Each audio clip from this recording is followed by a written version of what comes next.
तालुक्यामध्ये 5 धरणं साहेब मंजूर आहेत. त्यामध्ये कोंडाळा धरण असेल, तोरण धरण असेल, टाटा धरण असेल, शिलार धरण असेल आणि पशु धरण असेल. आणि 10 किलोमीटर सराउंडिंग मध्ये 3 धरणं आहेत. बरोबर, 10 किलोमीटर सराउंडिंग मध्ये 3 धरण, त्यामध्ये तुमचं टाटा असेल, तोरण असेल आणि कोंडाळा असेल.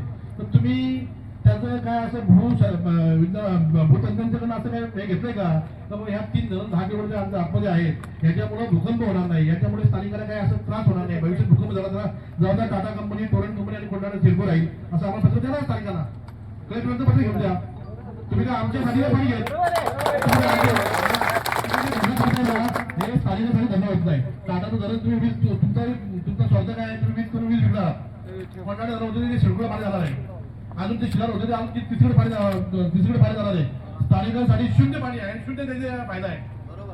नाही आता शेतकरी जमीन तुम्ही घेताय, फायदा सांगा आम्हाला, नाही आता फायदा सांगा आम्हाला. आपल्या